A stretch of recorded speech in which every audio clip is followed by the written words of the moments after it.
Good evening, everybody. Welcome to tonight's Common Council meeting. See, everybody is checked in. Rebecca Spiros is absent. Please stand for the Pledge of Allegiance. I pledge allegiance to the flag of the United States of America and to the republic for which it stands, one nation, under God, indivisible, with liberty and justice for all.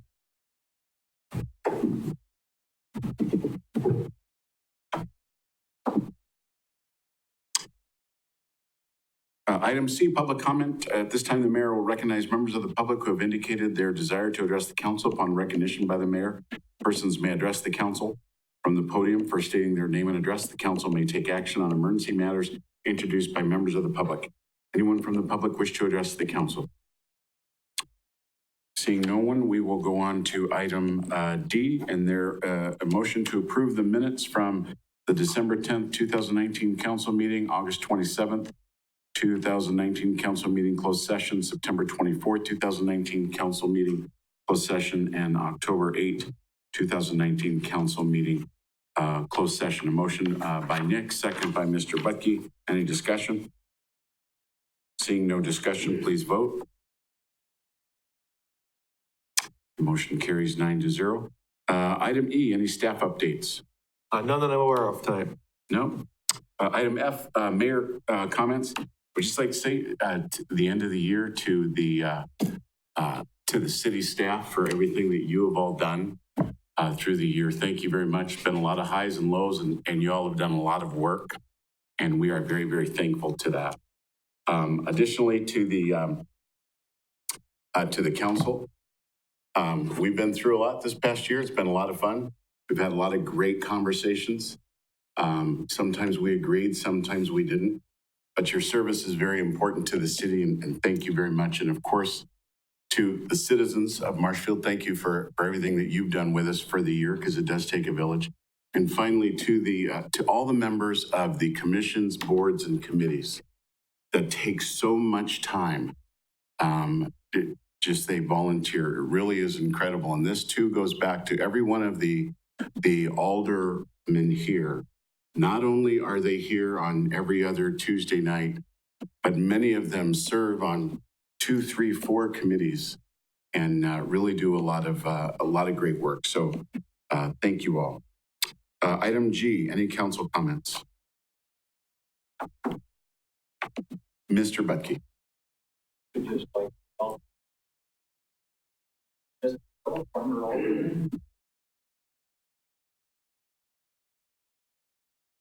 Any other council comments? All right, item H, any reports from commissions, boards, or committees? Nope. All right, in the consent agenda, before I'm reading it off, we're pulling out 2 items from the Board of Public Works, item G1, and Finance, Budget, and Personnel, item I5, have been pulled. Other than that, is there a motion to receive and place a file approving recommended actions in the consent agenda? Motion by Mr. Hendler, second by Mr. Fisher. Any discussion? Just note we need to read those minutes. Sorry, we need to read those. Thank you. I thought I got out of doing this, but I just... Thank you. It was a meeting, the Board of Public Works meeting of December 16th, 2019. The meeting was called to order by Chairman Butke at 5:30 p.m. in these council chambers. Present were Alderman Butke, Fire, Jockek, Bargender, and Fisher, as well as several city staff. There's a motion by Fisher, second by Fire, to recommend approval of the minutes of the December 2nd, 2019 Board of Public Works meeting. That motion carried. There were no citizen comments. There was a motion by Jockek, second by Fisher, to recommend approval of the proposal of Barrientos Design and Consulting Incorporated for space needs planning and conceptual design for the street department, and authorize staff to accept that proposal. There was no action taken on that motion. Instead, there was a motion by Fisher, second by Bargender, to delay the approval of the proposal of Barrientos Design and Consulting for space needs planning and conceptual design for the street department until January 20th, 2020. And the minutes note the board would like to confirm that the final report will include a cost estimate and size requirement for consideration of a new site for the street department, as well as the review of the existing site. There's a motion by Fisher. That motion carried. Next, there was a motion by Fisher, second by Fire, to recommend approval of the request for proposals for engineering services for the Manville Lift Station replacement and authorize staff to solicit proposals. That motion carried. Then there was a motion by Jockek, second by Bargender, to recommend approval of ordinance 1424 regarding fees for holding tank waste and portable toilet tank waste and refer to the Common Council for consideration. And the minutes note that this ordinance will remove said fees from the municipal code and place them in the city fee schedule. That ordinance is not on tonight's agenda, but will be scheduled in January. Then there was a motion by by Bargender, second by Fire, to recommend approval to solicit bids for the 2020 sanitary sewer lining in an amount not to exceed the budgeted funding of $1,233,984. That motion carried. Alderman Jockek then asked questions about recent snow plowing operations and current street conditions. Assistant Street Superintendents Hawley and Bornbach described the conditions and challenges that they were dealing with during their recent storm events. That was a discussion item only. And then recommended items for future agendas. Alderman Bargender requested a discussion on the possible installation of a post office box on the former Baltus site located at 2nd Street and Chestnut Avenue at some point after the city acquires that property. Finally, the motion by Fire, second by Jockek, to adjourn the meeting at 6:11 p.m. and that motion. All right. Judiciary and License Committee minutes of December 17, 2019. The meeting was called to order by Vice Chairperson Paschal at 5:00 p.m. in the Common Council Chambers, City Hall. Present were Alderpersons Paschal, Witzel, and McSwain. Excused, Alderperson Spiros. Also present, Alderperson Hendler and City Clerk Hall. There were no citizen comments. Motion by Witzel, second by McSwain, to approve the minutes of the December 3rd, 2019 meeting. Motion carried. Motion by McSwain, second by Witzel, to approve by unanimous consent the following: beverage operator applications of Olivia Dix, Tracy Dvorak, Samantha McCoy, Guy Sams, and Brianna Wise. A secondhand article dealer license to Kids Corner at 205 West Upham Street. A taxi cab operator license to Running Incorporated, doing business as Marshfield Public Transit. Motion carried. No items were removed from the consent agenda, and there were no future agenda items listed. There being no further business, Vice Chairperson Paschal adjourned the meeting at 5:02 p.m. Motion carried. Finance, Budget, and Personnel Committee minutes of December 17, 2019. The meeting was called to order by Chairperson Hendler at 5:30 p.m. in the Common Council Chambers, City Hall. Present, Alderpersons Hendler, Paschal, Witzel, and McSwain. Excused, Alderperson Spiros. Also present, Alderperson Bucky, City Administrator Barg, and City Personnel. There were no potential conflicts of interest, and there were no citizen comments. Motion by Paschal, second by Witzel, to approve the items on the consent agenda. 1, minutes of the December 3rd, 2019 meeting. 2, bills in the amount of $1,040,484.54. And 3, November Treasury Report. Motion carried. No items were removed from the consent agenda. Motion by Paschal, second by Witzel, to recommend approval of Budget Resolution Number 13-2019, transferring $105,000 within the Public Facilities Capital Outlay Fund for purchase of land for industrial or other uses. Motion carried. Motion by McSwain, second by Witzel, to approve the 2020 insurance rates and authorize the Finance Director to execute various insurance renewals. Motion carried. Motion by McSwain, second by Paschal, to recommend approval of a multi-agency agreement related to operation of the Marshfield Job Center in 2020. Motion carried. Motion by Witzel, second by McSwain, to approve the appointment of Christopher Hawley to the acting street superintendent with a rate of pay adjustment of $37.58 per hour upon the departure of the street superintendent, and the appointment of Philip Schmidt to the acting assistant street superintendent with a rate of pay adjustment to $32.31 per hour, effective December 18, 2019. Motion carried.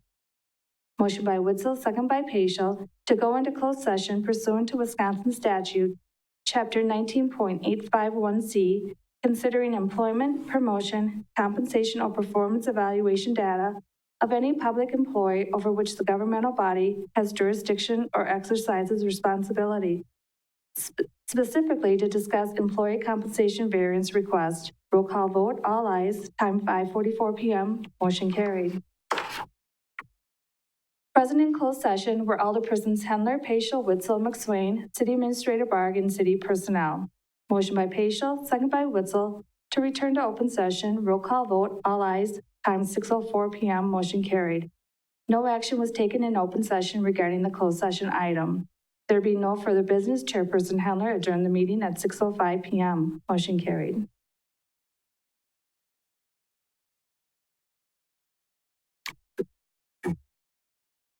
We have the motion already. We need to- City plans. Oh, yeah, no. Okay. All right. So there is a motion and a second. Seeing no discussion, then please vote.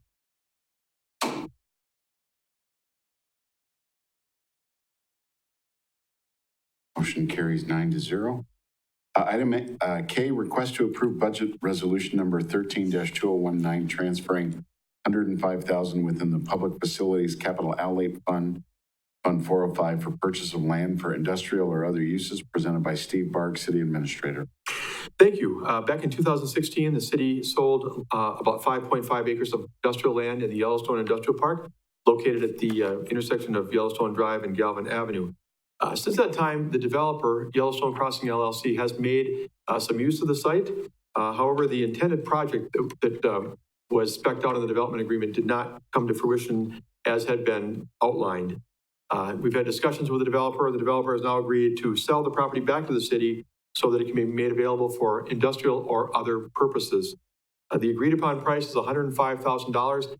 That is more than the purchase price initially that they bought it from the city for $50,000. However, the developer, as I mentioned earlier, has spent a considerable amount of money on the site, and that additional purchase price represents that portion that is deemed by the city to be something that added value in terms of the property.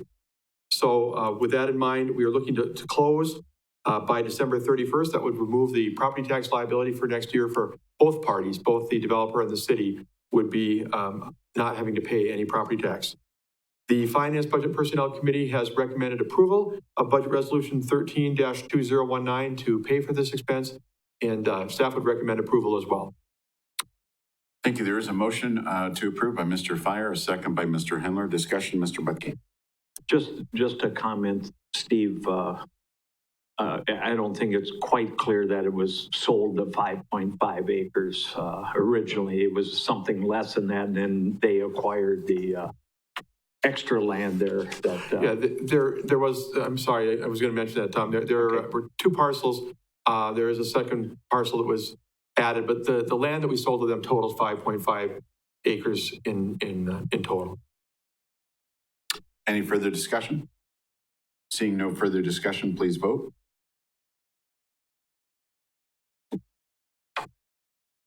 And that motion carries 8-1.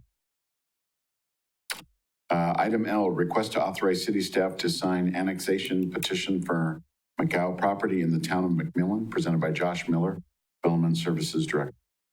Thank you, Mayor. This is kind of a unique request. A couple of weeks ago, the city received an annexation petition for approximately 83 acres on the north side of town. It's just off of State Highway 97, just west of 97, and northeast of V&H property. This is located in the town of McMillan. It's in our cooperative boundary area, in our joint planning area. So we do have a cooperative boundary plan with the town of McMillan on this. Basically, the petition was direct petition of unanimous consent, which means it's 100% of property owners petitioning the city to be annexed into the city. When we reviewed the petition, we realized that one of the pieces of property is actually city owned. And we had not signed the petition, so the petition was not valid. And so the petitioner is still interested in going forward with this request. And so in order for the request to be valid through that particular annexation process, the city would have to sign off on or sign the petition to move forward. It is 83 acres, primarily farmland. There is a house on the property. And the parcel that the city owns is a 40 by 40 parcel that has one of the city wells on it. So and we're kind of landlocked, or we're in the middle of that property, so we would need to, obviously they need us to be part of the petition in order for the whole thing to be brought forward. One of the items that's in the staff report does say that the petitioner is requesting waiving the fee. Typically, we charge a fee of 5 years of lost taxes that the town would typically levy for the next 5 years. But we're not here to discuss that tonight. That'll be brought forward at a later time. Right now, we're just simply asking the council if we can sign the petition to move that process forward. That would then be brought back to the council for referring to the Plan Commission on permanent zoning and then a public hearing. So at this time, we're just looking for approval to go forward and sign the petition. So is there a motion to authorize staff to sign annexation petition? Motion by Mr. Butke, second by Mr. Bargender. Mr. McSwain. Are we the only other person? Yeah, the rest of the 83 acres is owned by one family. Any further discussion? Seeing no further discussion, please vote. Motion carries 9-0. Thank you. Item M, request to approve 2-month lease extension with Weinbrenner Shoes for a property at 305 West 3rd Street, presented by Steve Barg, City Administrator. Thank you. We had put in the amended agenda packet for the council to consider approving a 2-month lease extension with Weinbrenner Shoes for the property at West 3rd Street, 305. You see later on the agenda that under closed session, the item of sale of city-owned property located at 305 West 3rd Street. This is the same property, obviously. What's going on here is, I think Josh has talked about this before, that we're nearing the end of a 20-year lease between the city and Weinbrenner Shoes. And as part of that lease, they have the opportunity to purchase the property, which they had indicated earlier this year that they wanted to do. And so we are still working through some of the details of the sale. We wanted to approve a 2-month lease extension until March 1st of 2020 in order to allow time for this to come to pass. But even in putting this in, with some discussion today with the Development Service Director and the City Attorney, there are still issues left over with the 2-month lease extension as well that we need to discuss. So what we'd like to do is ask the council's approval to postpone this until later in the agenda, and perhaps we'll come out of closed session and make a motion related to this. But we want to fold this into the overall negotiation discussion we have in terms of the sale details for the parcel. Thank you. So is there a motion to approve the proposed lease extension? Motion by Mr. Fire, second by Mr. Butke. Any discussion? Did you say postpone? Oh, we just, Right, move it to later in the agenda. I didn't hear what the motion was, I'm sorry. I thought you just wanted to approve. Oh, no, just postpone it to later in the agenda. Till later in the agenda. Yeah, Okay, so we can just move it then. move it to later in the agenda. I was there's no Oh, we don't need a motion. Okay. Is there any opposition to move this to the different spot in the agenda at the end of the agenda? Any opposition? No. All right. Do we still? Okay. All right, item N, request for council review of capital project areas in conjunction with the 2019-2021 strategic plan as development begins on the 2021-2025 capital improvement plan presented by Dan Connect. Thank you. We want to just take this opportunity to talk a little bit about our capital improvement program process, which will be kicking off here shortly. As you know, about a year ago, we revised our CIP policy and made some fairly significant changes to that policy. So I want to just refresh on what those changes were, review some of the priorities that are in the current 5-year capital improvement plan, and then give the council an opportunity for any other input on priority areas that staff should be looking at as we begin our 5-year plan update. So last year when we amended the policy, one of the major things we did was broaden the definition of a capital project to include other large purchases that have direct budget impact, such as equipment and vehicles, technology, hardware and software, and then recurring infrastructure maintenance costs such as crack filling and seal coating. Historically, those were not considered capital projects, but they were big ticket items that would impact the budget. So we found ourselves trying to balance these activities at budget time versus prioritizing those as part of the capital improvement program process. Now they are all wrapped into one process and prioritized earlier, making the budget process a little smoother when we get to that point. And also, we look at anything over $10,000 in value as a capital project, and that would get prioritized as part of this process that'll kick off here shortly. Another change to the program was to modify the schedule. In the past, it had started in December, but it was typically starting as a staff process. Now in December, the policy calls for us to give the council an opportunity, as we're doing tonight, to weigh in on any new priority areas that should be considered by department heads before they start working on their projects, not after they start working on projects. And then we've also delayed the final approval of the capital plan until May, after the new council is in place. Gives some of these incoming council members an opportunity to be exposed to the capital improvement plan before it is actually adopted. In the past, we had tried to get it done in April prior to new council members getting on board, but then the new folks didn't really have any participation in that process. So that was a change in the schedule. Another goal of the policy change was to tie the CIP to strategic planning and the 5-year financial plan. Steve updated the council on the strategic plan at your last meeting, and he indicated that no changes to the strategic plan were being proposed at this time. So that would imply no drastic changes in the CIP and CIP priorities. If there were some new strategic plan priorities coming forth, that might trigger some CIP priority changes as well. We've also tried to tie this to the 5-year financial plan. Ideally, this time of year, we'd be reviewing the 5-year plan update.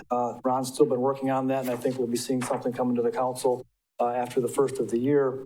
But that 5-year financial plan would give us an idea of what funding levels and funding sources might be available for capital projects, how much debt we could consider as manageable, if there's any tax levy that might be available for capital projects, any other funding sources or fund balance available that could be considered for capital projects. So tying it to strategic plan, financial planning, new priority areas, giving the council a chance to weigh in on things early in the process.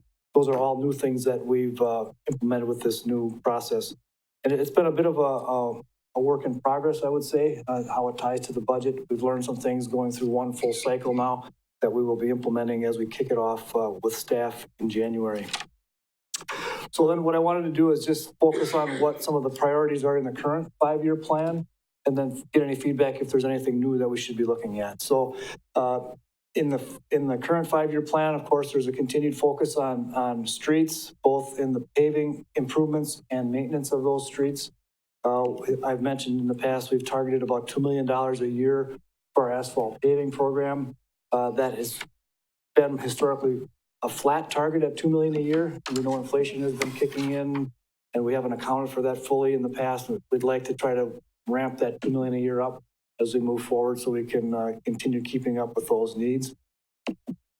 There's a continued focus on equipment upgrades for most departments, all departments, streets, parks, police, and fire. You'll see those equipment lists in the capital plan. A continued focus on technology. The big ticket item there is our enterprise business software, which is funded over several years. Our core financial software initially, and then other modules that would go along with it is a priority in the current plan. Wastewater utility, continued focus on collection system improvements, both in sewer lining and main replacements. But you'll also see significant funding targeted toward phosphorus compliance, which is a major upcoming limits in our effluent, which we'll have to comply with. Economic development areas, the housing incentive program, 2020 is the first year of a 3-year targeted funding at new streets for residential development. Also some industrial land acquisition as we try to bolster our availability of developable industrial parkland, and revolving loan fund programs for a few different target areas. On the parks, of course, the pool is the big project, and the bulk of that funding is in 2020. So we won't see it in our next 5-year plan update. The focus will shift to Brain Park improvements and then smaller park projects throughout the system. So tonight, it wasn't necessary to go through the list of projects, even though it is in your agenda packet.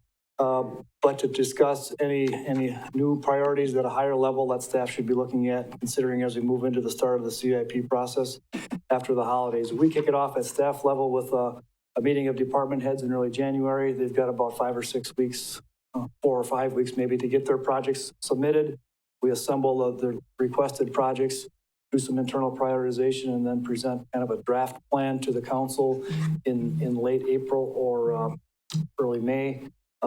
We schedule a couple of work sessions with the council, and ultimately get a look for your approval of that plan by the end of May or early June. So with that, that's kind of a high-level overview of what our current plan consists of.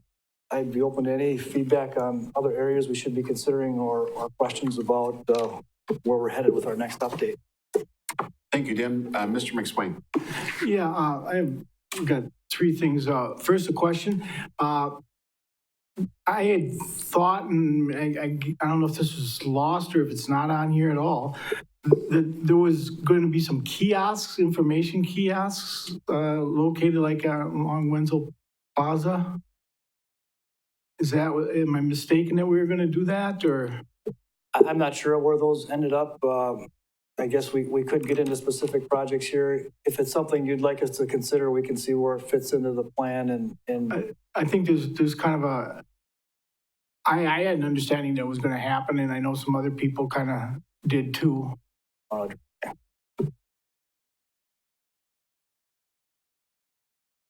Yeah, Main Street had requested some funding from the Economic Development Board to do that, but that's at the original thought that was going to be under a $10,000 project, so that wouldn't be part of our CIP.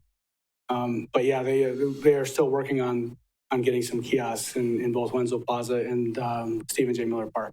Okay, thank you. So that's on it. And then I would, just to make a couple suggestions, I would like to see 17th Street extended along Wildwood Park to Central, and also First Street to the east of the library paved and developed. Thank you. Mr. Witzel. Thank you. Am I correct that the 17th Street from Maple to Beach is not on the list until 2021?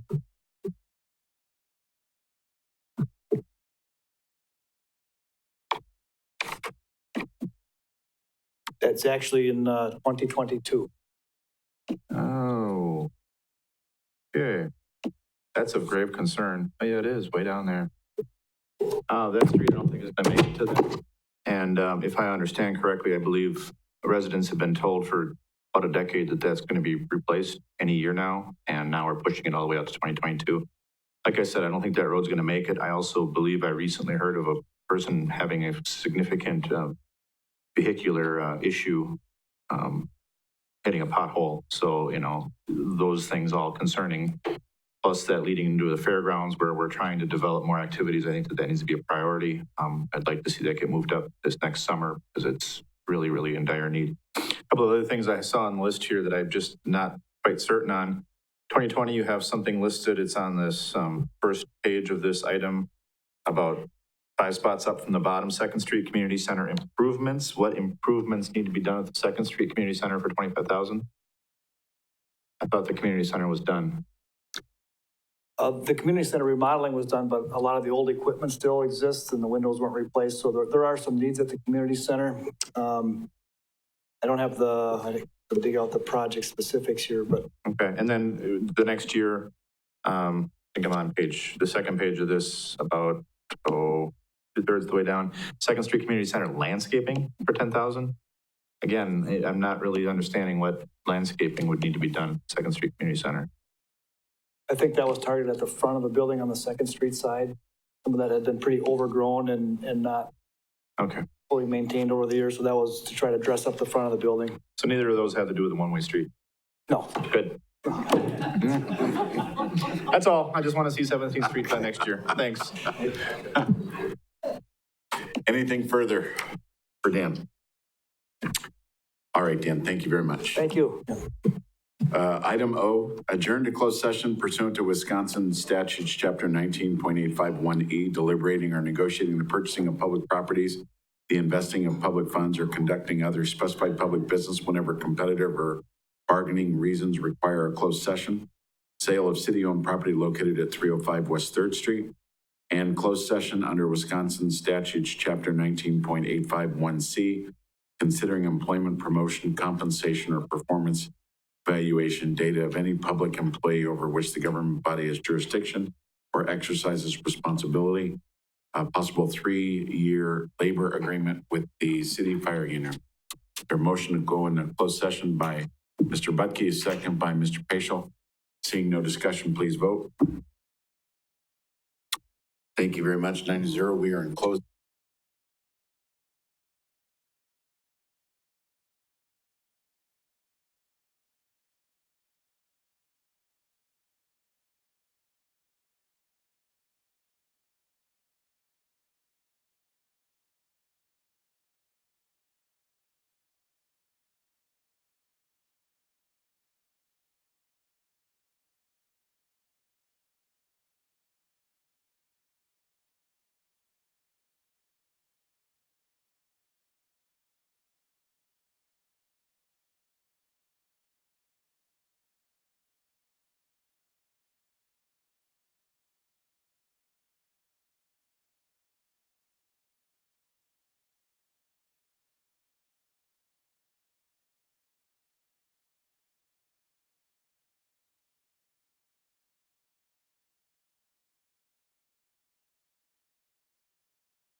a current lease with Weinbrenner for a period of 60 days, along with an extension of the option to purchase conditioned on continued rental payments and $36,000 additional cost for lost taxes if the option is exercised and on inclusion of a right of first refusal.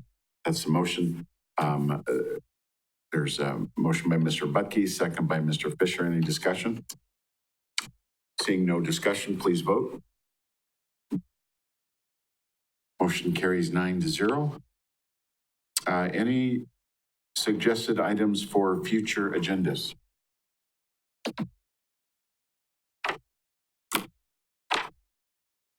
No one? All right, is there a motion to adjourn? A motion by Mr. Witzel, second by Mr. Mr. Jokic, you'd like to stay? Listen, changes that he wants to come in December 30th.